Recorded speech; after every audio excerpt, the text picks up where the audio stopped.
Today's notes, this is 1G.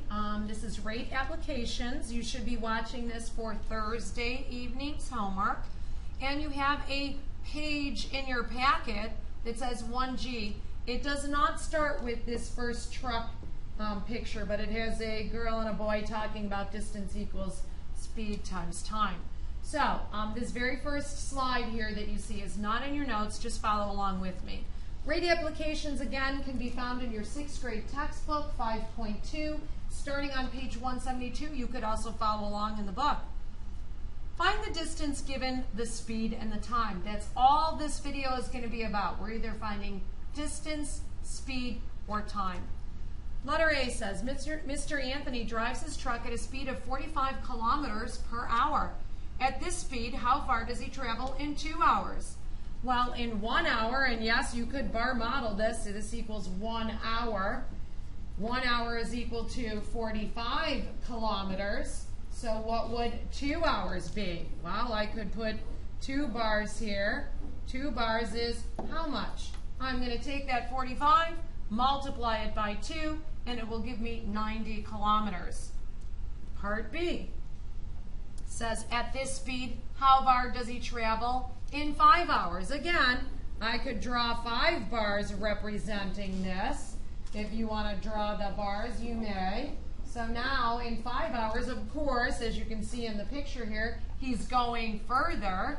Take my speed, multiply it by my time, and that will give me my total distance. Distance is equal to speed times time. That's a very well-known formula. Your parents might know it is distance is equal to rate times time, meaning rate, the rate of your speed, 55 miles per hour, 60 miles per hour, 30 miles per hour. This is the first part of the notes that you have. In 5 hours, Mr. Anthony traveled 45 times 5, or 225 kilometers. So how far does he travel? Here's the sable. The answer was done in a full sentence. We'll keep talking about that. Another way that you could memorize this formula is by using this little triangle. Distance is equal to speed times time. On the top, that's what you're finding. Distance is equal to speed times time. Well, what if I wanted to know what is the time? I would look up here and say, oh, it's distance over speed. So I could solve this little triangle and say, if I want to know what's the time, not what's the distance, I would take the distance and divide it. This is like the dividing line. Take the distance and divide it by the speed. That's how I could find the time if the question asks me the time. I could also use this little triangle and find what is the speed. Speed is equal to the distance divided by the time. Yes, speed is miles, distance, divided by time, hours. Miles per hour. Miles per hour. Distance divided by time. Speed is distance divided by time. Time is distance divided by speed. Distance is speed times time. So there's 3 different ways we could use that formula. A racing car can travel at a speed, so they're giving us the speed, I know this is the speed, of 175 kilometers per hour. How far can the racing car travel in 3 hours? Yes, method 1 is drawing the bar model. If you would still continue to like to draw the bar models, you may do that. 1 hour represents 175, so 1 hour is equals, and I usually do it like this. They're doing it over the top. Sometimes I would do it with an arrow, 175. Lots of ways that you can show that that equals 175. So what would, I don't know, what would 3 hours be? Yes, you know that you would multiply 3 times the 175. So the racing car, sentence answer box label, the racing car can travel 525 kilometers in 3 hours. Method 2 is, don't draw the bar model, just use the formula. Distance equals speed times time. This is method 2. Let's just use the formula. Distance equals speed times time. Here's my speed times my time. 520 kilometers. I'm going to hope that we're going to use the dot and not the X though. 525 kilometers. So yes, either way, picture way or formula way, we can solve this problem. Just like we did with the perimeter question back in the bar modeling. We could bar model it and count up all the bars in a picture, or we could use the formula. The perimeter of a rectangle is 2 lengths and 2 widths added together. So this is example number 1 on the next page in your notes, or at the bottom of your notes there. A high-speed train can travel at a speed of 65 meters per second. Wow. How far can that train travel in 2 seconds? Method 1 says, draw the bar model. 1 second is 65 meters. 2 seconds is how many meters? Well, I know that we're going to come over here and we're going to multiply 65 times 2, and you get 130. So this I don't know is 130 meters. Or method 2, which I'm going to probably do most of the time, the distance is equal to that speed, which we knew was 65, times the time, which is now 2 seconds. Wow, fast, very, very fast, high-speed train. That would be 130 miles that it's going to, or meters that it's going to go. Meters. This is meters per second. So you do have to follow your labels here. My speed is meters per second times my 2 seconds gives me just meters as my answer. My distance is only meters. So how far can that train travel? That train, in a full sentence answer, the high-speed train, maybe I don't want to write all that. The train can travel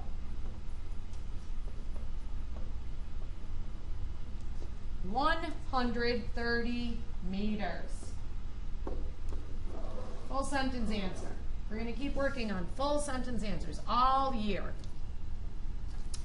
Find the time given, so this is example 2, given distance and speed. Now we're finding time. What is the time? The time here is the distance divided by the speed. Time is equal to distance divided by speed. And I'm going to write it as a fraction, not using the old-fashioned division symbol. Lucas ran around the football field at a speed of 8 meters per second. How long did he take to run a distance of 96 meters? How long? I don't know. I don't know the time. So time, using my formula, is distance. Time is distance divided by speed. There's like, pretend this is like the division line there, that line that's inside the triangle. Distance divided by speed. So what do I know? I know the distance is 96 meters. I know the speed is 8 meters per second. Meters. And this is meters per second. So the meters are definitely going to cancel each other out. No, we don't always have to write these in here, but I'm just showing you in this example. Why is it that we only get seconds left and not meters per second and not meters? That's the only thing that's left. These cancel. Whatever in the numerator cancels with the denominator there. So we have time in seconds. 96 divided by 8. 96 divided by 8 equals 12 seconds. So Lucas can run the field, run around that field. Lucas took 2 seconds. Lucas takes, 12 seconds. 12 seconds to run around the field. And I'm just going to stop there. Lucas takes 12 seconds. Answered it in a full sentence. I used my formula. I plugged in the values or replaced the values. I say plug in. Plugged in 96 for distance. That is the distance. So don't do 8 divided by 96. 96 divided by 8. You got to follow what distance. Distance is 96. Speed. My speed was 8 meters per second. So that goes in the denominator. Example number 3. The distance between city X and city Y is 216 kilometers. That's pretty far. Mr. Thomas rides his motorcycle at a speed of 54 kilometers per hour. Probably Canada or somewhere in Europe. They go by kilometers, not miles. We're the American country that uses miles. How long does he take to travel from city X to city Y? Well, my time is equal to my distance divided by my speed. This is my division symbol. That's what I'm going to use. That's what I would like you to use, not this one. I don't want you to use that symbol. That's an arithmetic symbol, not an algebra symbol. So my distance was 216 kilometers. My speed was 54 kilometers per hour. So my answer is going to be in hours, because my kilometers will cancel. So my time, it would take, and yes, I did this on a calculator, 4 hours. So my sentence, Mr. Thomas rides, how long does he take to travel? Mr. Thomas took 4 hours on his trip. Or I could just stop there. 4 hours. That is called SABLE, sentence, answer, box, label. I answered the question that was being asked. How long did it take? It took him 4 hours. Finding average speed. Now, you don't have all of this slide. You have parts of it. You have this little bar here, and then you have a formula, which is going to come down a little bit further. Average, average, ooh, math word, average, average, average. I know if I ask you, how do you find an average? You would all raise your hand and you would say, oh, you add all the things up and then you divide by how many? Very good. Yep, if you already knew that, ding, point for you. The speed that an object is traveling over a distance may not be the same for all the time. As you know, when you drive in the car, you come to stoplights. You have to, maybe if you're doing a long trip, you have to stop at the rest stop and get a drink or use the ladies' room. Yes, we do stop and go and stop and go. Or all of a sudden the traffic slows down up ahead because, you know, a deer ran across the road. So we're not always going exactly 65 on the throughway. We slow down, we travel faster sometimes. So could we find the average speed for our total trip? That's usually what we're finding. So post A and post B are 9 meters apart. Post B, so I'm right here, and post C are 21 meters apart. So I could draw a bar here. And this one's longer, 21 meters. A bicycle traveled from post A to post B in 2 seconds, that 9 meters. And then it traveled from post B to post C in 3 seconds, that 21 meters. Find the average speed of the bicycle for the distance from A all the way to C. Okay, well, the speed between post A and post B is different than the speed between post B and C. Yes, we're going at a different speed. The average speed is the average distance traveled per the unit of time. So average speed, here's the formula that you see on your page, very small in there. So total distance divided by total time. This is what you have next on your notes. It says total distance from post A to post C was 30 meters, total distance, and total time was 5. It was 9 meters from A to B, 21 meters from B to C, and the total distance is now 30. And yes, that's how I got the from A to C. I added 2 plus 3 to get 5. So taking my total distance of 30, dividing it by my total time, I get the speed, the average speed, on average, it was 6 meters per second. The average speed of the bicycle is 6 meters per second. Well, same thing on a bike. Sometimes your legs get tired. You're not always going the exact same rate of speed. Next example here. This is example number 5. The distance between town P and town Q, so it looks just like the one we just did, is 80 miles. And the distance between town Q and town R is 320 miles. Okay, so I'm going to fill this picture in. 80 miles here, P to Q. You're filling in 2. And Q to R is 320. A van takes 2.5 hours to travel from P to Q, so 2.5. And it takes 5 hours from Q to R. Okay. What is the average? Find the average speed of the van for the whole journey. So find the average speed. Oh, we don't have a lot of space here. My total distance is the 320 plus the 80. That's 400. That's my total distance. So how am I going to figure this out? I'm going to take my average speed is my total distance. So my average speed is my distance divided by my time. So total distance divided by total time. Here's my total distance, 400.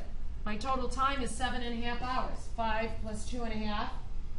5 plus 2.5, if I did that too quickly for you, is 7.5. So I'm going to take my distance of 400 and divide it by 7.5. I'm going to change it to a decimal and put it into the calculator like that.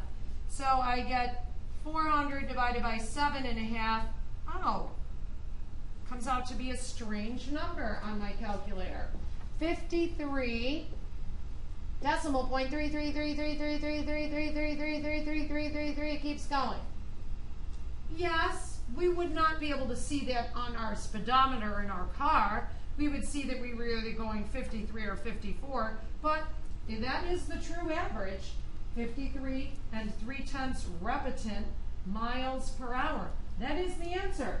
Probably wouldn't be able to see that on the car because it only has either 53 miles or 54. But in the real world, that could be what your car was going, 53.3 miles per hour. So the average speed of the van, I'm going to answer in a full sentence, speed of the van is 53 3/10 repetent miles per hour. Oh, yes, it is miles per hour. I was right, miles per hour. Speed is miles per hour. Speed is a rate. Last question, number 6. Cecilia ran around a 400-meter track 2 times. 400 meters plus 400 meters, 2 times. My total distance is 800 meters. I know that. It took her 4 minutes to run around the track once, and the second time it took her 6 minutes. The second time it took her 6 minutes. So 4 minutes and 6 minutes is 10 minutes. Total time, 10 minutes. So what is Celia's average speed? Speed equals distance, average, the total distance, which I figured out 2 tracks is 800, and the time is 4 minutes and 6 minutes, which is 10 minutes. Oh, this is easy. When you got 0 things above and below each other, I quickly divided by 10. 10 divided by 10 gives me 1. 800 divided by 10 gives me 80. So my answer is she goes 80. What's my labels? Minutes, meters, speed, meters per minute. So she's traveling at 80 meters per minute. So Celia's average speed is 80 meters. And if you want to write that out, you can. Meters per, I like to do the slash minute. Or you could just say M per MIN like I did up above. And that's it for today. In class, we're going to work on distance, speed, and time.